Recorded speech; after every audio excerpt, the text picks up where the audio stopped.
வணக்கம் friends, welcome to என்றும் சமையல். இன்றைக்கி நம்ம என்ன சமைக்க போகிறோம் அப்படின்னு பார்த்தீங்கன்னா, ரொம்பவே காரசாரமான பெப்பர் நண்டு ஃப்ரை தான் இன்றைக்கி நம்ம சமைக்க போகிறோம். ஸோ இதுக்கு நம்மளுக்கு தேவைப்படுற பொருட்கள் 1/2 கிலோ நண்டு எடுத்துக்கோங்க. அதுக்கப்புறம் 2 பூண்டு இந்த மாதிரி நல்லா நச்சு வச்சுக்கோங்க. கொஞ்சம் கருவேப்பிலை, 1 ஸ்பூன் வெந்தயம், அப்புறம் தேவையான அளவு உப்பு, அப்புறம் மஞ்சள், அப்புறம் பெப்பர் பவுடர் பண்ணது ரொம்பவே நைஸாக கிடையாது. இந்த மாதிரி பவுடர் பண்ண பெப்பர் வந்து பார்த்திங்கன்னா ஒரு 4 ஸ்பூன் இல்லைனா ஒரு 15 கிராம் வந்து இந்த மாதிரி எடுத்துக்கோங்க. அப்புறம் எண்ணெய் நம்ம வதக்கிறதுக்கு. ஸோ இப்போ சுவையான நண்டு பெப்பர் ஃப்ரை எப்படி பண்ணணும் அப்படின்றத இப்போ நம்ம பார்க்கலாம். ஸோ ஃபர்ஸ்ட் வந்து ஒரு பேன் எடுத்து வச்சுக்கோங்க. அந்த பேனில் வந்து முதல்ல நம்ம நண்டு சேர்த்துக்கலாம். நண்டு வந்து நல்லா க்ளீன் பண்ணி எடுத்து வச்சுக்கோங்க. இது வந்து கடல் நண்டு, சின்ன நண்டு தான். நீங்கள் பெரிய நண்டு யூஸ் பண்ணும்போது அதுக்கேற்ற மாதிரி கொஞ்சம் பெரிய பேன் எடுத்துக்கோங்க. ஒரு 1/2 கப் வந்து தண்ணி உள்ளே சேர்த்துக்கலாம். இப்போது இந்த நண்டை வந்து நம்ம நல்லா வேக விட்டுடலாம் கொஞ்ச நேரம். நண்டு வேக வைக்கிறதுக்கு முன்னாடி கொஞ்சம் உப்பு சேர்த்துக்கோங்க. இப்போ இதை நம்ம ஒரு மூடி போட்டு நல்லா மூடி வச்சிடலாம். ஓகே, இப்போ நண்டு வந்து நல்லா வெந்துருச்சு. இது பார்த்திங்கன்னா இதில் இருக்கிற தண்ணி எல்லாமே ட்ரை ஆகிட்டு இந்த நண்டு வந்து நல்லா பாயில் ஆகிடும். ஸோ நம்ம நல்லா பாயில் பண்ணியிருக்கிற இந்த நண்டை வந்து தனியாக ஒரு பிளேட்டில் எடுத்து நம்ம வச்சிடலாம். ஸோ இப்போ ஒரு ஃப்ரை பேனில் வந்து கொஞ்சம் எண்ணெய் சேர்த்துக்கோங்க. ஸோ உங்களோட நண்டோட குவான்டிட்டிக்கு ஏற்ற மாதிரி எண்ணெயை வந்து நீங்கள் சேர்த்துக்கோங்க. எண்ணெய் வந்து கொஞ்சம் நல்லா ஹீட் ஆகட்டும். எண்ணெய் நல்லா ஹீட் ஆனதுக்கப்புறம் அதில் வந்து நம்ம கருவேப்பிலை சேர்த்துக்கலாம்.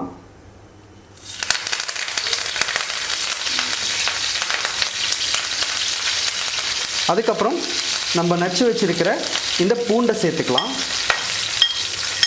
இப்போ இதை வந்து நல்லா வதக்கிக்கங்க.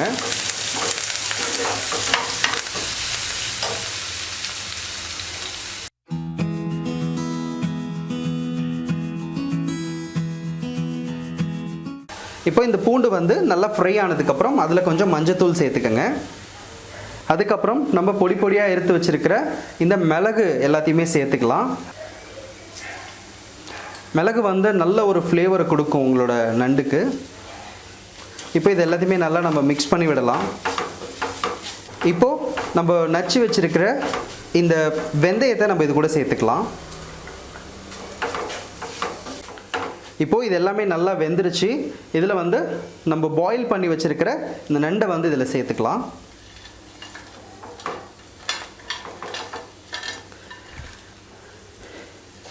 இப்போ இது எல்லாத்தையுமே நல்லா ஒரு வாட்டி பெரட்டி விட்டுருங்க. ஒரு 1/2 லெமன் புழிஞ்சிட்டு அதில் வந்து ஒரு 1/4 கிளாஸ் தண்ணி ஊற்றி இந்த நண்டில் ஊற்றிடுங்க.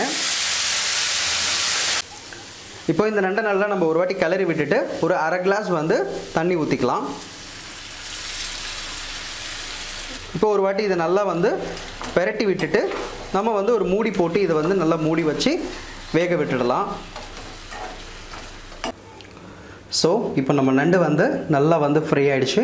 இதை வந்து நம்ம திறந்து பார்க்கலாம். ஸோ பார்த்திங்கன்னா நல்லா வந்து இந்த பெப்பர் பூண்டு இது எல்லாமே வந்து அந்த நண்டில் வந்து நல்லா கலந்துரும். அந்த தண்ணி வந்து ஃபுல்லாக ட்ரை ஆகிற வரைக்கும் வெயிட் பண்ணுங்கள். ட்ரை ஆனதுக்கப்புறம் நல்லா ஒரு வாட்டி எல்லாத்தையுமே பெரட்டி விட்டுருங்க. இப்போது அந்த நண்டுக்குள்ளே நம்ம அரைச்சி வச்ச அந்த வறுத்து வச்ச மசாலா வந்து நல்லா உள்ளே போயிட்டு நண்டு கூட சூப்பரான ஒரு டேஸ்ட் இருக்கும். இது வந்து கோல்டுக்கு ரொம்பவே நல்லது. நீங்கள் வந்து நண்டோட பெப்பர் சேர்த்து சாப்பிடும்போது உங்களுக்கு சளி இந்த மாதிரி விஷயங்கள் வந்து பார்த்திங்கன்னா ரொம்பவே சீக்கிரமாக குணமாகும். ஹெல்த்துக்கும் ரொம்ப நல்லது. ஓகே ஃப்ரெண்ட்ஸ், இந்த நண்டு பெப்பர் ஃப்ரை கண்டிப்பாக உங்கள் எல்லாருக்குமே பிடிச்சிருக்கும் அப்படின்னு நினைக்கிறோம். ஸோ இந்த வீடியோ பிடிச்சிருந்ததுன்னா லைக் பண்ணுங்கள். உங்களோட கருத்துக்கள் கேள்விகள் எதுவாக இருந்தாலுமே எங்களுக்கு மறக்காமல் கமெண்ட் பண்ணுங்கள். எங்களோட ரெகுலர் ரெசிபி வீடியோ அப்டேட்ஸ் உங்களுக்கு தெரியணும் அப்படின்னா மறக்காமல் என்றும் சமையல் சேனலுக்கு சப்ஸ்கிரைப் பண்ணுங்கள். வேறு ஒரு சூப்பரான ரெசிபி வீடியோவில் நாங்கள் உங்களை மீட் பண்ணுறோம். நன்றி.